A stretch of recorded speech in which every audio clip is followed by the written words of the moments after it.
Bonjour à tous, je suis très heureuse d'être avec vous ce soir. Donc Cdiscount, Philippe, vous l'avez rappelé, c'est le leader français du e-commerce. Cdiscount, c'est 3,5 milliards de volume d'affaires, c'est 2000 collaborateurs tout au long de l'année et on monte à 4400 en fin d'année. Et puis Cdiscount, c'était à l'origine un site internet, on vendait des CD, d'où le nom Cdiscount, le premier produit est dans le nom de l'enseigne. Et puis il y a 10 ans, l'entreprise a connu un tournant absolument majeur en devenant une marketplace. Devenir une marketplace, c'est faire un choix technologique qui est puissant, puisque il y a 10 ans, nous avions 7 millions de clients, on a aujourd'hui 20 millions de visiteurs qui viennent tous les mois sur le site.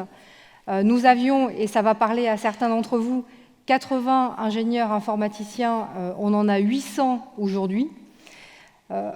Et finalement, quand on devient une plateforme et qu'on interconnecte des consommateurs, des entreprises, des PME, des TPE, des startups, on a forcément un impact sur son environnement au sens écologique du terme, mais aussi sur son environnement sociétal et sur ses collaborateurs, donc sur un impact social. Quand on est un acteur de notre taille, on doit se poser ces questions-là et on doit même être pionnier sur ces questions-là. Et c'est la raison pour laquelle je suis venue aujourd'hui, pour partager avec vous, alors non pas tous les sujets que j'aimerais partager parce qu'il y en a des milliers, mais je vais me concentrer sur deux grands sujets. Le premier, c'est la façon dont on adresse le sujet de l'impact environnemental, et le second, c'est le sujet de l'inclusion numérique. Donc, s'agissant de l'impact environnemental, quand on parle e-commerce, on parle de livraison.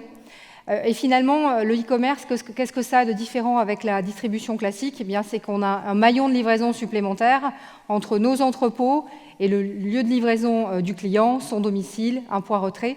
C'est ce qu'on appelle la supply chain aval. Donc cette supply chain aval, on a beaucoup travaillé dessus parce que l'important, c'est de réduire l'émission de CO2 de la livraison. Donc, en clair, c'est réduire le nombre de camions sur les routes. Donc, pour vous expliquer les premiers investissements majeurs qu'on a faits, on va directement regarder ensemble une vidéo qui sera parlante. La logistique Cdiscount en 2017, ce sont 530 000 m² d'entrepôts répartis sur 10 sites à Paris, Lyon et Bordeaux, qui permettent de livrer plus de 30 millions de produits aux clients chaque année. Une livraison rapide et sur mesure qui permet de livrer le jour même dans les principales agglomérations françaises, 6 jours sur 7 et le dimanche. Depuis des années, Cdiscount investit dans la recherche et le développement des solutions innovantes de packaging. Jusqu'alors, la technologie nous permettait d'ajuster la hauteur du colis, mais pas les deux autres dimensions. Avec la CVP 500 de Neopost, nous sommes aujourd'hui capables d'ajuster totalement la taille du colis à la taille des produits qui composent la commande. C'est une évolution majeure et rupturiste par rapport non seulement à l'empreinte carbone, mais également l'impact économique et environnemental. Et enfin, en termes d'expérience d'achat client, nous lui envoyons des produits qui sont protégés avec un colis totalement ajusté à la taille des produits, ce qui permet à Cdiscount de franchir une étape majeure dans la satisfaction de nos clients.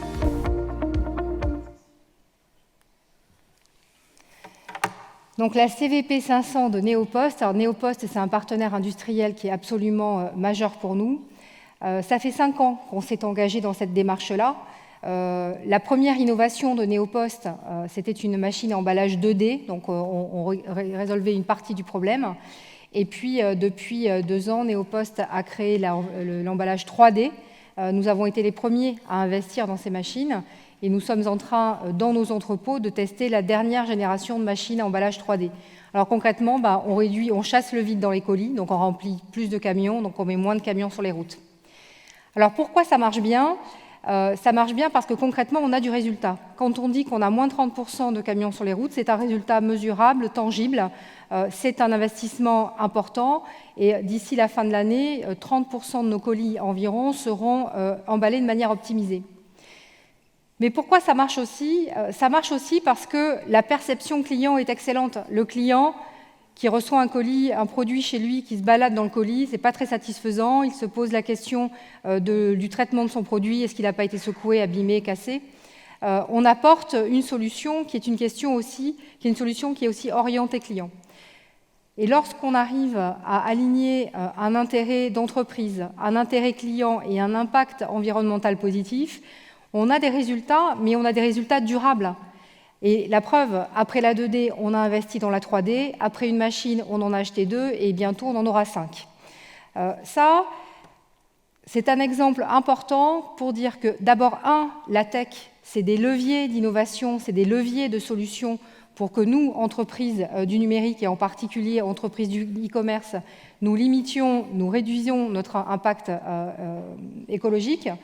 Et puis, c'est aussi un message de dire on ne va pas faire ça tout seul, on a besoin de s'appuyer sur des partenaires qui sont des experts, et qui sont des experts de métiers qui ne sont pas nos cœurs de métier. Et ça, c'est l'exemple d'un partenariat qui fonctionne bien avec un gros industriel. Réduire l'impact environnemental de la livraison, c'est bien de réduire le nombre de camions, il faut aussi chercher des solutions alternatives. Et donc là, on a un travail important pour trouver des modes de transport alternatifs aux camions diesel. Donc concrètement, on a inauguré, lorsque la LGV Bordeaux-Paris, vous savez que Cdiscount est à Bordeaux, donc quand la LGV est passée à 2 heures, nous avons été les premiers à nouer un partenariat avec la SNCF pour occuper le wagon-bar, le sous-sol du wagon-bar, pour y embarquer tous nos produits. Donc concrètement, aujourd'hui, on arrive à livrer dans la journée, et on arrive précisément à avoir une promesse client extrêmement forte, sans dégrader notre empreinte écologique, mais au contraire en la réduisant, ce qui est extrêmement positif, parce que là, on innove sur tous les tableaux. Donc concrètement, aujourd'hui, on est capable, depuis les entrepôts de Cdiscount, de partir en électrique à la gare de Bordeaux, d'emprunter le TGV, ce qui est nettement mieux que les camions, et d'arriver à Paris et de livrer avec une flotte qui est intégralement électrique. Tout ça, ça fonctionne parce que l'entreprise est organisée dans une logique d'open innovation. Donc concrètement, ça veut dire qu'il y a des équipes qui travaillent d'abord, qui font de la veille technologique pour identifier des solutions disponibles sur le marché. Une solution disponible sur le marché, c'est Néopost qu'on a vu tout à l'heure, c'est le TGV, c'est aussi les startups et je vais y venir. Une politique d'open innovation, c'est une politique où l'entreprise ouvre ses portes. Et je pense, et j'ai la conviction qu'une entreprise qui s'engage et qui est responsable, et une entreprise de la tech comme nous, doit ouvrir ses portes parce qu'on a des volumes absolument colossaux. Et donc on est en capacité d'aider les gros comme les petits à tester les solutions, à accélérer leur entrée sur le marché. En matière de supply chain, cette démarche-là, elle se concrétise par un incubateur. On a ouvert le premier incubateur supply chain en France. Un certain nombre d'innovations qui viennent réduire notre impact sont issues de cet incubateur-là. Et à titre d'exemple, j'ai envie de vous parler de Living Packet. Alors pourquoi ? Parce que quand on parle supply chain, quand on parle e-commerce, on a vu, il y a la livraison, et puis il y a l'emballage de votre colis. L'emballage, c'est le problème de tout le monde. C'est le problème des industriels, c'est le problème des distributeurs, c'est le problème des e-commerçants comme un distributeur classique. L'emballage, on essaie d'abord de ne pas suremballer. Ça, c'est le premier acte. Moins il y a d'emballage, mieux on se porte. Sauf que parfois, il faut quand même mettre votre colis dans un paquet. Donc concrètement, nous, on a fait le choix d'être sur du carton qui est à 90% recyclé et qui est intégralement recyclable. On a fait le choix d'abandonner des encres hydrocarbures pour imprimer les chartes graphiques sur les colis, pour imprimer les étiquettes des adresses clients, et on est passé à des encres végétales. C'est bien, ça ne suffit pas. Il faut trouver des solutions pour avoir des emballages réutilisables et ne pas être sur du carton jetable. Et c'est là, précisément, que c'est important pour une grande entreprise comme la nôtre d'être ouverte sur son écosystème et de regarder où est l'innovation. Et l'innovation, finalement, elle est partout. Elle est certainement dans cette salle. Et l'innovation, c'est beaucoup les startups. Et dans le cadre de notre démarche d'open innovation, notre travail, c'est d'identifier ceux qui ont les bonnes idées.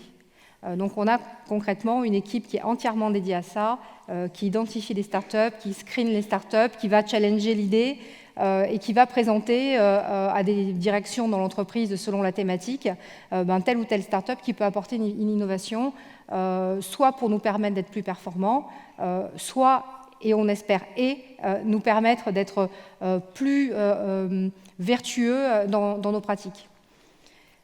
Et donc, s'agissant précisément du colis, on est en train de tester une solution avec une start-up qui s'appelle Living Packet. Donc, si vous voulez, à la fin de l'intervention, je pourrais vous laisser les start-up que j'ai citées, parce que c'est intéressant d'aller voir ce qu'elles font. Living Packet propose une boîte très solide qui est équipée d'un système de calage interne pour que le colis ne se balade pas. Donc, le colis ne s'ajuste pas, mais le produit ne se balade pas. Le système de calage, pas de plastique, pas de matière première utilisée, donc c'est le plus léger possible. Pas d'étiquette, l'étiquette est entièrement digitale, donc il n'y a même plus d'encre végétale. Le digital a pris la place de l'encre. Et puis le colis est traqué, donc ça veut dire que concrètement, quand vous passez commande sur un site qui vous propose votre livraison avec un colis Living Packet, vous téléchargez l'application, vous pouvez suivre votre colis jusque chez vous. Et là encore, qu'est-ce qu'on arrive à faire? On arrive à réduire l'impact en couplant à la satisfaction client. Et on est attaché à cette démarche-là parce que ça nous permet de nous engager sur des démarches pérennes, des démarches qui sont bien comprises des clients, et de faire en sorte aussi que les clients soient partie prenante de l'acte responsable qu'on lui propose. Je pense que ce qu'il faut retenir sur la partie supply chain, c'est cette démarche que l'on a Open Innovation, je l'ai dit, et surtout quand on dit Open Innovation et qu'on dit innovation, on dit conception. Et finalement, on voit des initiatives comme celle de Neopost ou des initiatives comme celle de Living Packet, elles sont pensées pour réduire l'impact. Et donc, le message, c'est l'innovation technologique au service de la responsabilité. C'est une innovation technologique qui, by design, doit être responsable. Donc, dans la salle, si certains d'entre vous ont des idées, contribuent à développer des solutions, qu'elles soient logicielles ou matérielles, c'est une démarche qu'il faut absolument intégrer. C'est une démarche que nous intégrons dans nos choix business au quotidien. Et c'est ce qui fait qu'à un moment, on a du résultat tangible. Alors, quand on parle e-commerce, on parle livraison, on parle également produit. La plateforme Cdiscount, parce que précisément on est devenu une plateforme, on propose aujourd'hui 60 millions de colis. À l'époque où nous étions un site internet, nous avions à peu près 70 000 colis en ligne. Donc vous voyez la puissance, la démultiplication de l'offre, et donc la plateforme, c'est possiblement l'offre infinie. Donc quand on a l'offre infinie, faut se poser la question de qu'est-ce que deviennent les produits. Donc on est tous d'accord pour dire qu'il faut sortir d'un schéma linéaire où j'achète, j'utilise et je jette, pour partir sur un cycle qu'on nous présente circulaire, j'achète, j'utilise, je recycle. Ça, c'est ce que l'on a en tête quand on parle d'économie circulaire. Nous, notre souhait, notre volonté d'engagement en tant qu'acteur majeur du e-commerce, c'est d'essayer d'accélérer cette boucle et c'est d'essayer d'élargir cette boucle. Je vais vous montrer comment. La première chose, c'est qu'en tant que plateforme, on collecte énormément de données et on collecte énormément de données en temps réel. Donc quand on a de la donnée en temps réel, on est capable de la restituer aux industriels. Et donc un industriel qui sait exactement quels produits se vendent, à quel rythme ils se vendent, c'est un industriel qui va être capable de limiter ou de positionner au bon niveau son niveau de production. Pour nous, en tant que e-commerçants, de connaître en temps réel le comportement des Français, ça nous permet aussi de limiter nos achats. Donc on est dans une consommation qui est raisonnée sur la partie amont. Et puis une plateforme qui collecte de la donnée, c'est une plateforme qui est capable de structurer cette donnée. Et la donnée qu'on est capable de collecter, c'est une donnée relative à la qualité des produits. l'origine des produits, son niveau de consommation électrique, son caractère recyclable ou pas, les matériaux qui le composent. Tous ces éléments-là, ce sont des éléments qui peuvent être agrégés de manière très simple pour donner à un consommateur une information supplémentaire, une information qui lui permet d'avoir un choix éclairé et d'avoir une consommation responsable. Et là, je pense que vous allez tous penser avec moi à Yuka, parce que c'est exactement ça.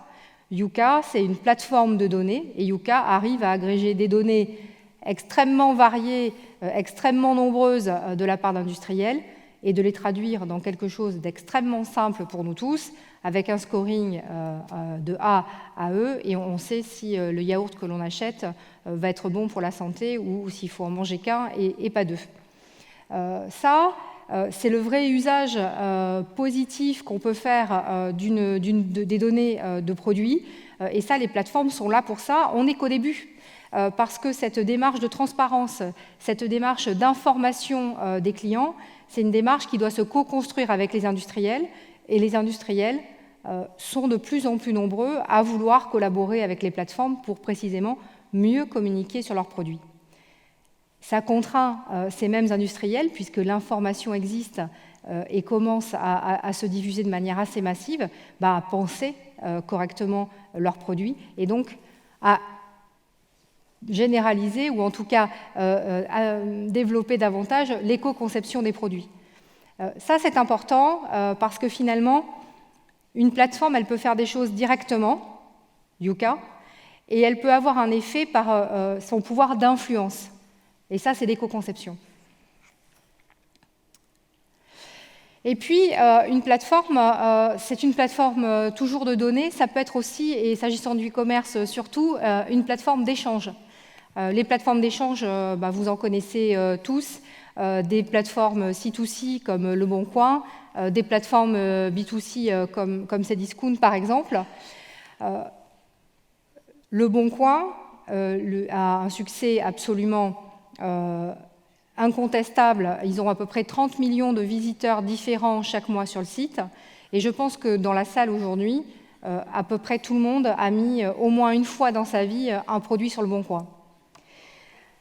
En faisant ça, Le Bon Coin a ouvert un marché de l'occasion.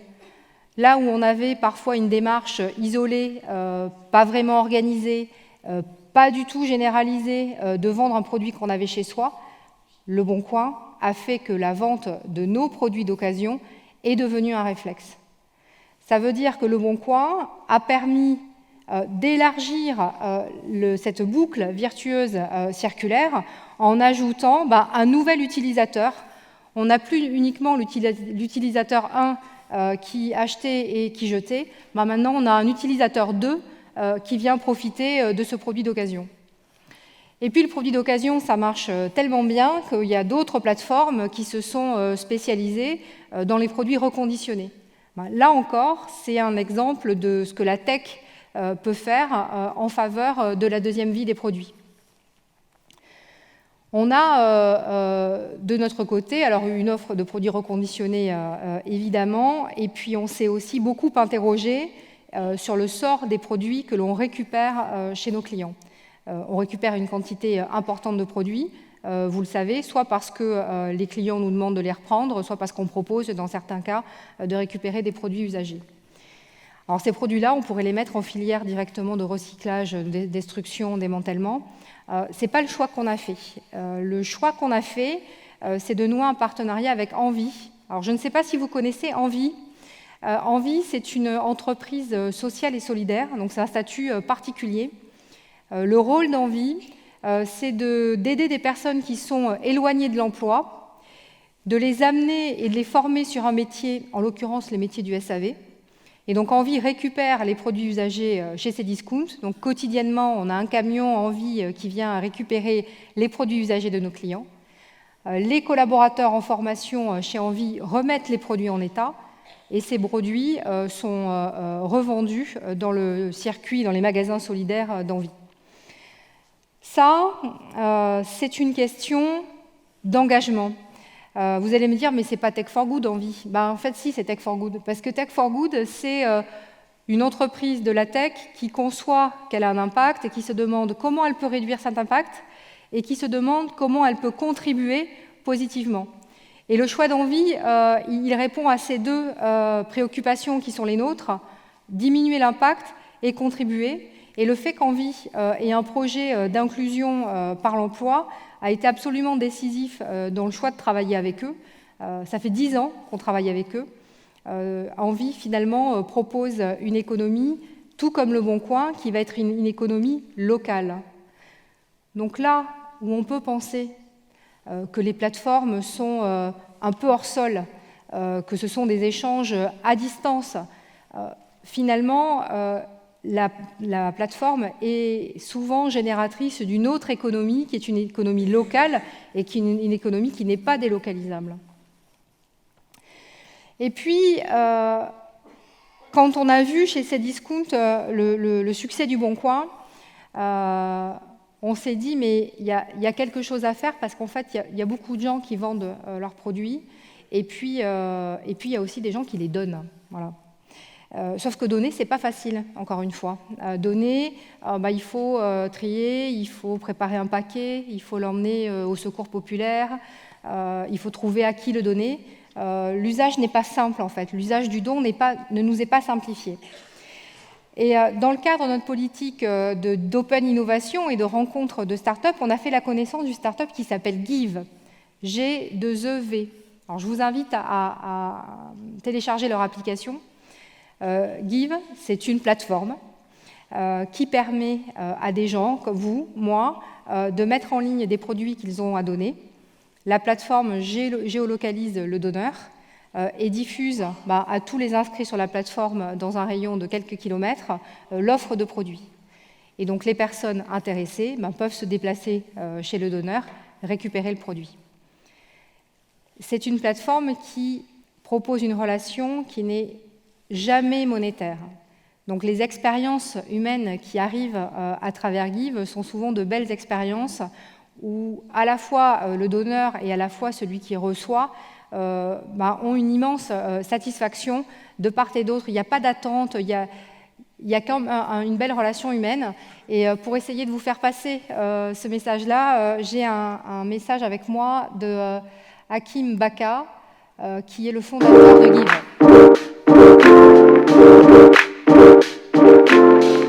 Alors Give, c'est un service anti-gaspi de dons entre particuliers. Donc c'est très simple, c'est une application qu'on télécharge. On poste une annonce, c'est en quelques clics. Et un giver, donc c'est un autre utilisateur de l'application, va voir l'annonce près de chez lui et va venir récupérer soit l'objet, soit la nourriture. C'est d'apporter une solution pour tous les objets non utilisés que les Français, que les citoyens ne veulent pas jeter. Nous avons créé Give pour répondre à un problème qui est très basique et que tous les citoyens, que tous les Français connaissent. C'est à partir du moment où on veut se débarrasser d'un objet, on n'a pas forcément de solution. Aujourd'hui, Give, c'est innovant parce qu'on est vraiment la première plateforme à démocratiser et à digitaliser l'usage du don. Presque tout le monde a déjà vendu quelque chose en ligne. Peu de personnes ont donné quelque chose en ligne. S'associer à un géant en termes de visibilité comme Cdiscount, ça va évidemment mettre énormément de lumière sur un usage qu'on veut apporter aux Français, aux citoyens et qu'on aimerait transformer en réflexe. Donc notre objectif, c'est de développer à très grande échelle l'usage du don entre particuliers.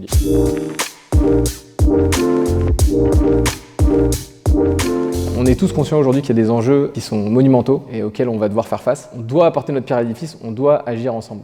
Give fait partie des solutions super simples, super pratiques qui nous permettent d'avoir un impact. Donc n'hésitez pas à donner, postez un don, c'est quelques clics et c'est facile.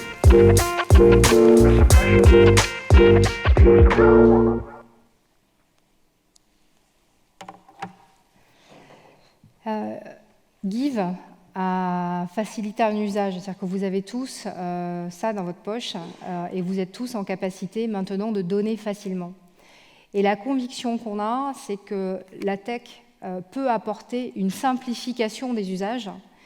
Et quand vous avez des jeunes startups comme ça qui ont des idées et qui facilitent les usages, et que vous avez des plateformes comme les nôtres qui ont une puissance et une audience extrêmement large, eh bien, quand on couple les deux, nous, ce qu'on pense, c'est qu'on peut changer les réflexes humains, qu'on peut changer les comportements humains.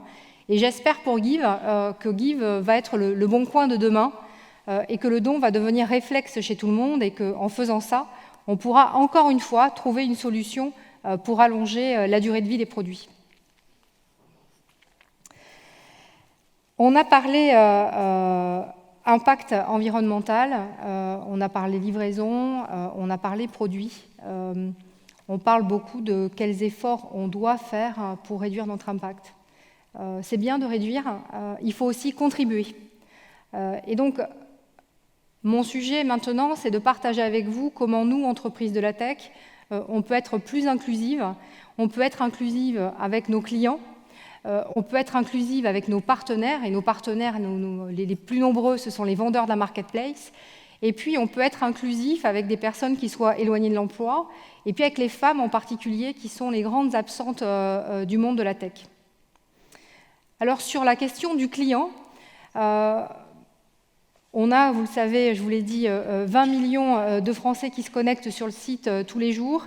Et pourtant, il y a une partie des Français qui ont du mal à se connecter sur Internet. Ce sont les personnes qui sont en situation de handicap ou les personnes qui sont en baisse de vigilance. Ça peut être par exemple les seniors. On a récemment fait le choix d'adapter le site Cdiscount aux personnes en situation de handicap. Je pense aux malvoyants, je pense aux personnes qui sont atteintes de daltonisme, je pense aux personnes qui sont atteintes par exemple de la maladie de Parkinson et dont le tremblement va rendre difficile le fait de surfer sur une page ou de cliquer sur un bouton. Et ça, on ne le fait pas tout seul. On ne le fait pas tout seul parce qu'on n'a pas forcément au moment le faire la bonne idée, la bonne solution, la solution la plus agile. Et encore une fois, pour faire ça, on s'est appuyé sur une start-up. Cette start-up s'appelle Facility. Ils viennent de Limoges. Ils ont une très jolie solution qui a été adoptée par quelques sites institutionnels. Donc là, le secteur public est en avance sur le secteur privé. Et nous avons été, nous, la première grande plateforme à adopter Facility. Faire ce choix-là, ce n'est pas simple parce qu'en fait, au plan de la techno, il faut trouver une solution qui ne vient pas impacter le bon fonctionnement du site.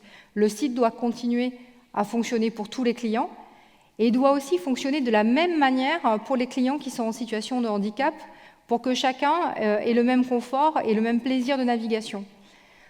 Et c'est toute l'habileté de la solution de Facility qui permet, sans toucher le code du site qui va être adapté, de permettre à un internaute en situation de handicap de rentrer ses paramètres de santé pour que le site soit adapté à ces paramètres-là. Autre élément très important, je parle de paramètres de santé. Nous avons choisi la solution Facility parce que Facility ne collecte pas et ne permet pas au site adapté de collecter des données de santé. Donc on est dans un respect absolu de la situation personnelle de chacun. Et l'objectif pour nous, c'est que le site ressemble à ses clients et à tous ses clients. Ça, c'est une façon et c'est une innovation au service du bien commun. Et Tech for Good, c'est ça. Tech for Good, c'est inclure. Et pour inclure, la techno peut vraiment apporter des solutions. Je parle des clients, on pense aussi à ces milliers de PME, de TPE, d'entreprises qui sont branchées sur notre place de marché et sur d'autres places de marché en France ou à l'étranger. Ce qui est absolument clé, c'est de comprendre qu'aujourd'hui, quand on est un commerçant, pour être visible sur Internet, il faut être sur la première page de Google et que très souvent, les TPE, les PME, n'ont pas les compétences techniques en SEO, n'ont pas les compétences techniques ni les budgets marketing qui vont bien en SEA pour acheter les mots-clés sur Google, n'ont pas tout simplement une bonne gestion de leur logistique. Et finalement, les places de marché deviennent une porte d'entrée sur le e-commerce. C'est une façon simplifiée pour elles de se digitaliser. Alors d'ailleurs, je vous invite à faire le test. Si vous tapez par exemple grille-pain dans Google sur votre smartphone, vous allez avoir en page de résultats, Cdiscount bien sûr, mais tous ses concurrents également, Amazon, la Fnac, Darty, Boulanger. Vous n'aurez pas une seule PME, vous n'aurez pas une seule TPE. C'est bien qu'on devient porte d'entrée pour ces entreprises-là. Quand on est une porte d'entrée sur un marché, on a une responsabilité parce qu'on est en situation de concentrer finalement l'arrivée sur le marché et sur les clients. Et donc c'est important d'avoir une relation équilibrée avec ces acteurs-là. fin d'année dernière, le gouvernement a pris une initiative originale qui est la charte d'équilibre des relations entre les PME et les plateformes. Alors, je ne sais pas si vous en avez entendu parler. C'est une charte qui a été discutée pendant 4 mois et qui a été signée au mois d'avril dernier. C'est une charte qui réunit à la fois le gouvernement, donc le secrétaire d'État au numérique, les plateformes françaises et les représentants des PME. Cette charte, qu'est-ce qu'elle prévoit? Cette charte, elle prévoit que nous, plateformes, nous devons nous engager à donner de la prévisibilité à nos partenaires qui sont plus petits que nous. Nous devons leur donner du temps, nous devons leur proposer une relation humaine, que ce ne soit pas uniquement des robots qui répondent, mais quand il y a une difficulté, qu'il y a un humain au bout du fil et que les questions puissent être traitées. Elle nous demande aussi de nous engager dans la durée et elle nous demande d'instaurer un dialogue pérenne. Alors c'est une initiative qu'on a trouvée adaptée à ce secteur du e-commerce qui bouge beaucoup et qui n'est pas toujours facile à réguler. Donc on a évidemment signé cette charte.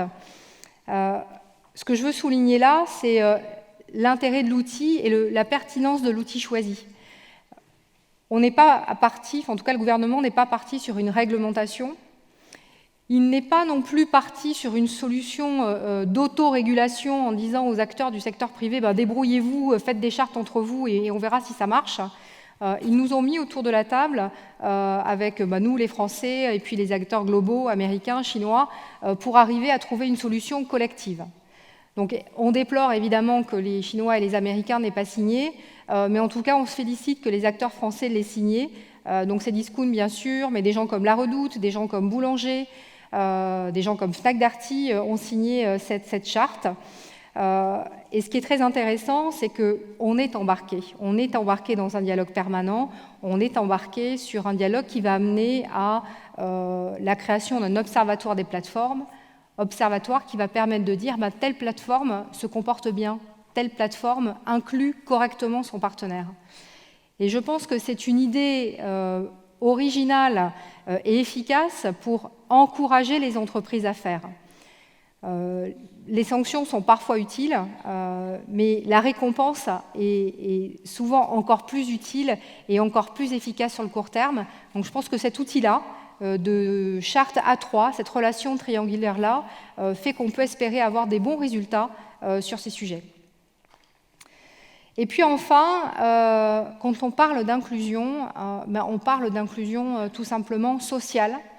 La tech, c'est un domaine qui est porteur des métiers de demain. C'est un domaine qui est porteur d'opportunités. Encore faut-il que tout le monde puisse y avoir accès. Et aujourd'hui, il y a un immense besoin de profils technologiques, mais il y a aussi un grand nombre de personnes qui n'ont pas les formations adéquates, qui ne savent pas comment y accéder. Et puis il y a un sujet particulier sur la tech, alors qu'on se pose dans beaucoup de secteurs, mais qui dans la tech est plus qu'un sujet, est une préoccupation, c'est la place des femmes qui se raréfie.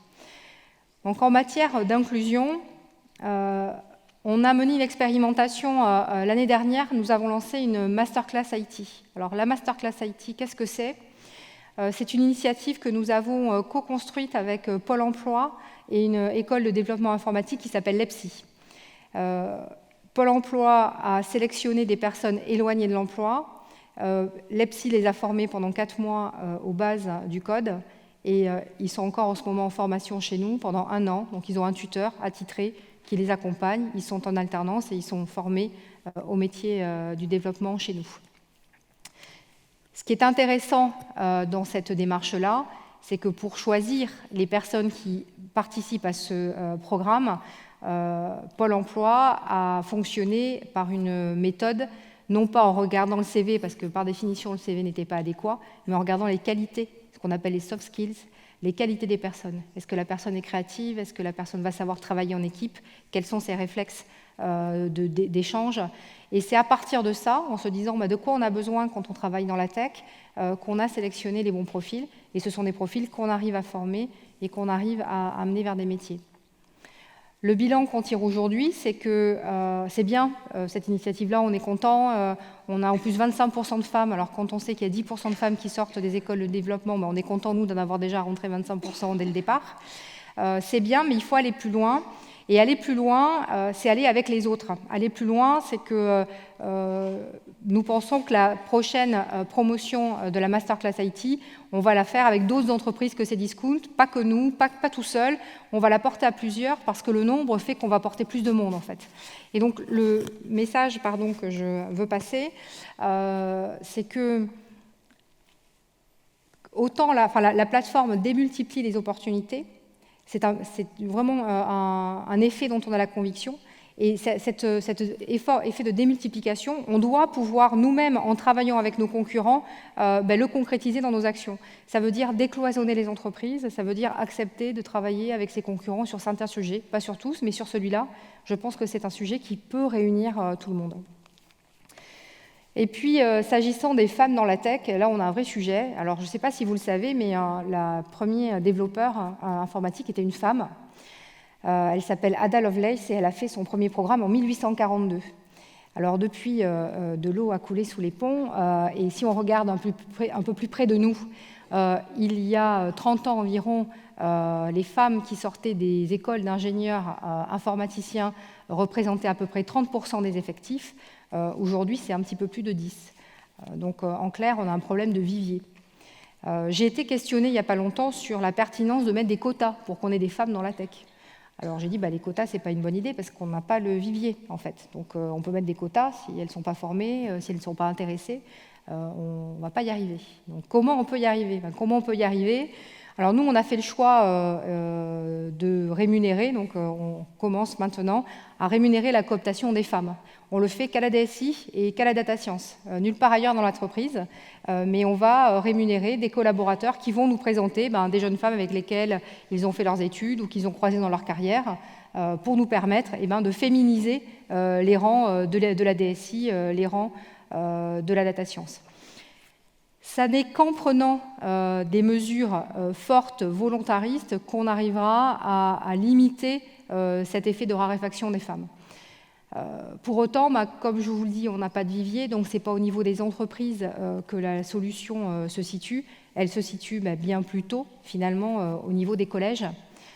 Et donc là, on est beaucoup d'entreprises de la tech à accueillir des stages troisième, à aller dans les écoles présenter nos métiers du numérique. Alors nous, quand nous y allons, nous envoyons toujours un binôme, un garçon, une fille, pour que chaque collégien, collégienne puisse se projeter sur ces métiers de la tech, des métiers qui doivent être démythifiés, des métiers qui doivent paraître accessibles. C'est très bien, c'est un peu désordonné. Nous, on pense qu'il serait bien, de la même façon qu'il y a les Journées du patrimoine, qui est un rendez-vous annuel, attendu, où on se presse dans des lieux culturels, des lieux qui sont parfois fermés d'ailleurs toute l'année. Donc c'est un événement. Nous, on pense qu'il faut créer une journée du patrimoine digital où les entreprises digitales ouvrent leurs portes aux jeunes et vont montrer ce que c'est qu'un métier digital et qui s'est ouvert à la fois aux garçons, à la fois aux filles. Pour conclure mon propos, je voudrais que vous reteniez deux choses. La première, c'est que le e-commerce engagé, ça repose sur un engagement au quotidien des équipes. Ça repose vers de l'innovation qui est pensée pour inclure, qui est pensée pour optimiser un impact. Et nous avons la conviction qu'il existe un modèle européen alternatif de e-commerce engagé, solidaire. Et nous pensons que vous, il y a sûrement des entreprises dans la salle, des collaborateurs d'entreprises, des entrepreneurs individuels, que nous tous, nous incarnons cette souveraineté française, européenne, technologique, qui doit agir pour le bien commun. Je vous remercie.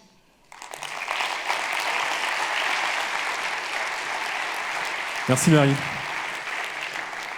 Merci de ne pas avoir fait d'infos commerciales sur Cdiscount, parce que c'était le cahier des charges aussi quand on invite à Blend des entreprises et des grands groupes, donc vous avez bien joué le jeu.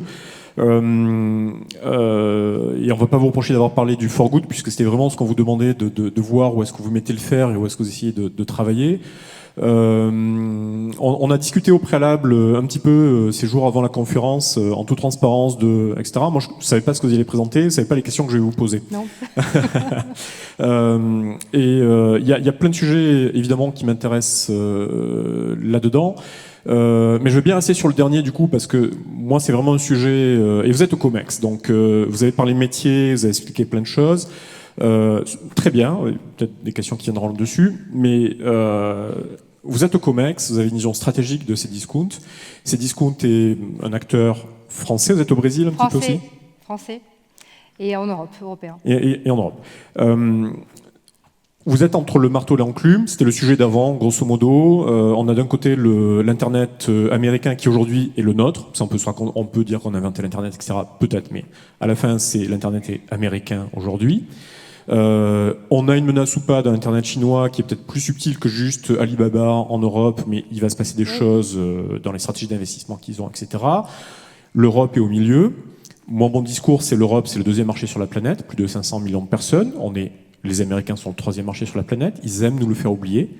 Ils aiment jouer sur le fait qu'on est fragmenté, etc. Vous êtes un tout petit challenger là-dedans, à la fin. Même si sur le marché français, vous êtes très gros, vous êtes un petit challenger à l'échelle mondiale. Est-ce qu'il y a des revendications stratégiques? Est-ce qu'il y a des choses qui vous pensent être nécessaires, dont il faut être militant aujourd'hui au niveau européen, pour construire, pas forcément un protectionnisme européen sur l'Internet et sur la tech et sur le digital, mais en tout cas une valeur ajoutée que les autres n'auraient pas et qui peut vraiment être une différenciation, et au sens économique du terme, parce qu'on n'est pas des enfants de cœur non plus, on est quand même là pour gagner de l'argent, vous plus que moi, parce que moi je suis une toute petite entreprise, mais on est là pour gagner de l'argent. Donc est-ce qu'il y a vraiment un vrai mouvement défensif stratégique qui peut être opéré, ou est-ce qu'on joue juste la montre et on serre les fesses? Alors je pense qu'il n'y a pas un mouvement défensif, mais un mouvement offensif, et à deux égards. Le premier, c'est que le fait que d'acteurs français, d'acteurs européens s'engagent pour une économie numérique équilibrée et inclusive, ce ne sont pas des mots, ce sont des actes. Et ça nous différencie grandement et des acteurs américains et des acteurs chinois, qui n'ont pas la même culture que la nôtre, qui n'ont pas la même approche de leur activité que la nôtre. Ça, c'est une vraie différence. Et je dirais, à l'arrivée, il y a eu beaucoup de débats autour de la taxe GAFA. À l'arrivée, la taxe GAFA, c'est le consommateur qui l'a dans les mains en choisissant d'acheter sur des sites comme Cdiscount, comme La Redoute, comme Le Bon Coin, enfin des sites français. Ça, c'est la première chose, et je pense que c'est une vraie différence. Et la deuxième chose, je parle de réflexe offensif, parce que, alors je ne sais pas si vous l'avez vu, mais Cdiscount a noué à la rentrée un partenariat avec 3 autres plateformes, en Italie, en Allemagne, en Roumanie. Donc dans ces pays-là, on a choisi des partenaires qui sont importants sur leur marché. Ce sont des marketplaces, et on a créé l'International Marketplace Network, l'IMN, où on est venu interconnecter les plateformes. Alors, l'interconnexion des plateformes, ça crée un effet de réseau absolument colossal. Et donc, concrètement, aujourd'hui, lorsqu'un vendeur vient s'inscrire sur la plateforme Cdiscount, il a accès au marché français, comme avant, et il a maintenant accès à un marché de 230 millions de consommateurs, roumains, allemands, italiens. Ça, ce sont les membres fondateurs de l'IMN, et on est en discussion avec d'autres plateformes européennes pour qu'elles rejoignent l'Alliance. Donc ça, c'est une réponse très concrète. Et je suis d'accord avec vous pour dire le marché européen est morcelé. Finalement, quand on regarde les États-Unis, quand on regarde la Chine, ces 2 gros blocs qui, avec des réglementations différentes mais protectionnistes, les deux ont permis l'émergence de très très gros acteurs, ce que ne permet pas le système européen tel qu'il est conçu aujourd'hui. Pour autant, il ne faut pas se dire tout est perdu, mais pas du tout. Pas du tout. Je pense qu'il faut au contraire nouer des partenariats. Et quand je parle de plateforme ouverte, c'est aussi ça. Quand on regarde les grands acteurs, ce sont quand même des écosystèmes qui sont fermés et repliés sur eux, avec une captation de valeur qui est concentrée sur le système en question. Quand on est dans une logique de plateforme ouverte, on peut aussi créer de la valeur pour tout le monde et se développer, et c'est ce que nous faisons, et l'IMN en est un exemple parfait. Ok.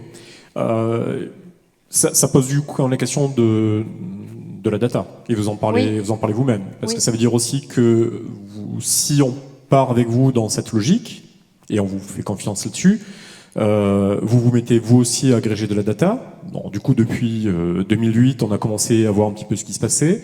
Vous êtes un acteur économique pur. Vous avez des valeurs, ok, vous les montrez, elles sont là.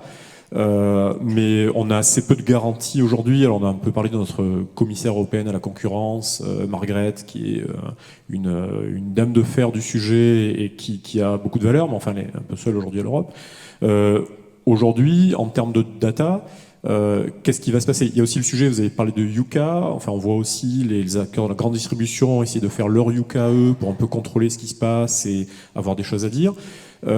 Pour vous, où est-ce qu'on met des garde-fous et qu'est-ce que vous êtes prêt à peut-être aussi à ce qu'on ne vous laisse pas faire, si je peux poser la question comme ça, en termes de data, pour vous garantir derrière qu'on continue de croire que vous êtes dans le for good?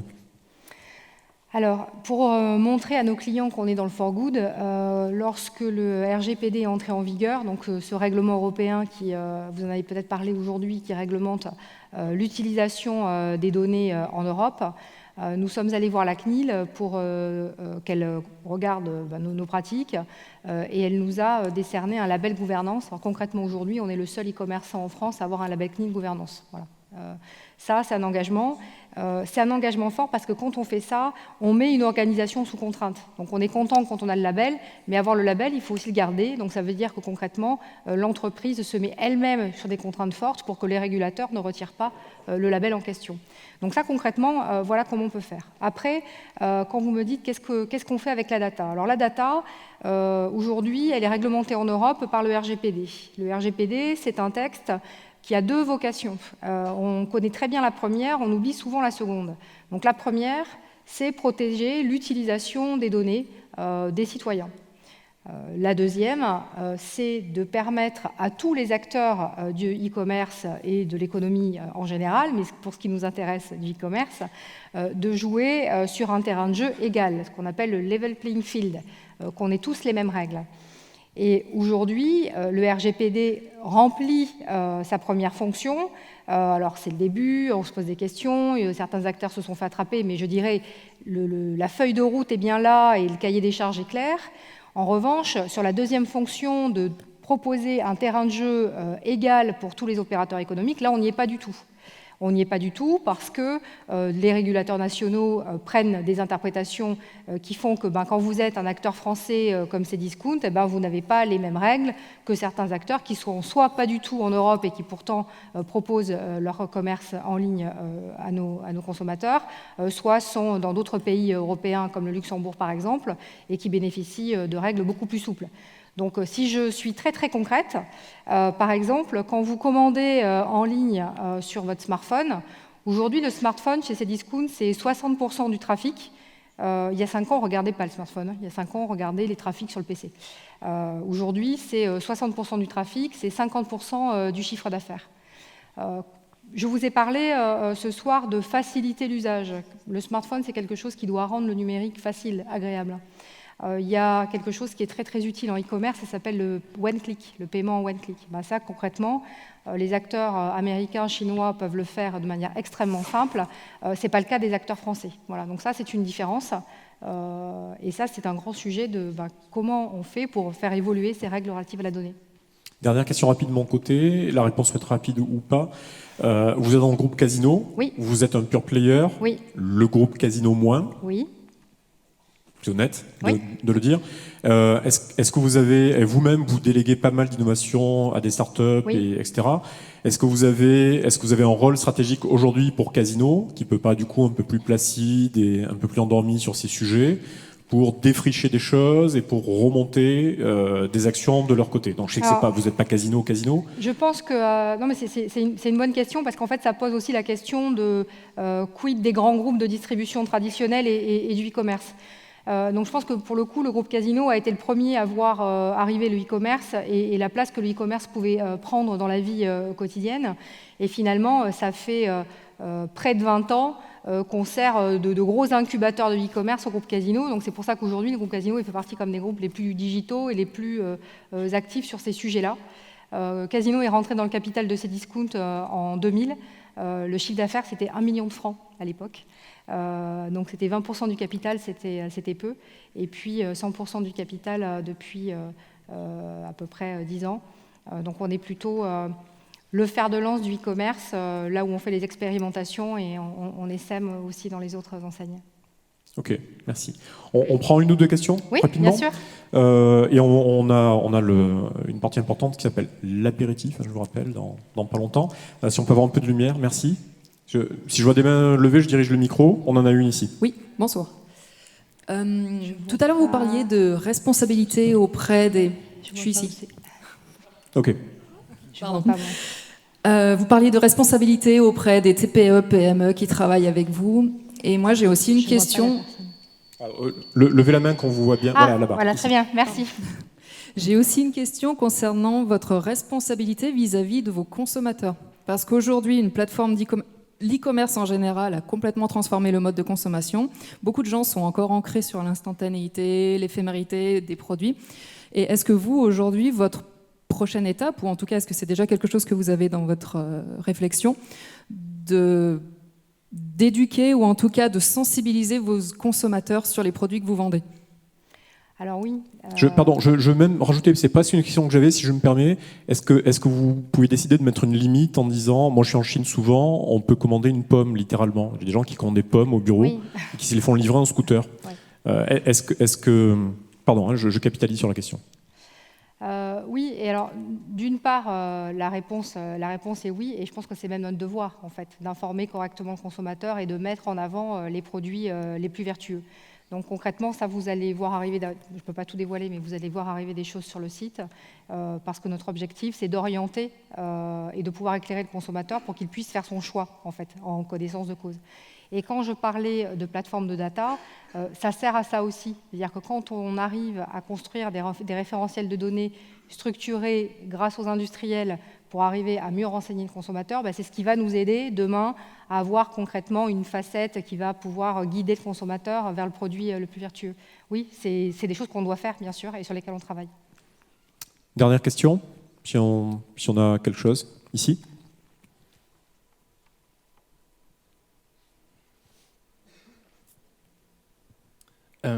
Peut-être que j'ai raté ça, mais quelle est la stratégie des énergies renouvelables dans le groupe Cdiscount? Parce que je me souviens d'avoir vu tous les hangars, je n'ai pas vu de panneaux solaires sur les toits. Alors, on a lancé cette année une expérimentation, et donc maintenant, ça y est, c'est complètement en production, où on chauffe des entrepôts avec des serveurs. On a de longue date nos entrepôts éclairés de manière optimisée, mais ça, c'est pas du renouvelable, mais c'est de l'énergie qui a été travaillée pour avoir des entrepôts moins énergivores. Mais concrètement, pour répondre à votre question, on se sert sur une partie, on va se servir de la chaleur de serveurs pour chauffer les entrepôts. Mais l'électricité, elle pourrait venir de vos toits? Oui, elle pourrait venir de nos toits. Alors aujourd'hui, et ça c'est une étude qu'on a faite, et les toits ne sont pas construits pour supporter des panneaux solaires. Donc c'est la raison pour laquelle on s'est dirigé vers d'autres solutions. Voilà. C'est ballot. Oui. C'est pour ça que je parle de innovation by design, et l'innovation by design, c'est aussi dans le bâtiment. Je suis d'accord. Okay. Merci. C'est souvent je me permets aussi, c'est souvent des questions faciles. Moi, je travaille avec beaucoup de logisticiens en Europe, et ils sont hyper efficaces sur la consommation électrique, et ils sont sur des solutions très alternatives parce que c'est très rentable, et sur des logiques qui sont purement économiques. Donc oui, c'est pas juste écologique, c'est aussi économique. Oui, bien sûr. Okay. Marie, merci beaucoup pour avoir pris le temps de venir. Merci à tous.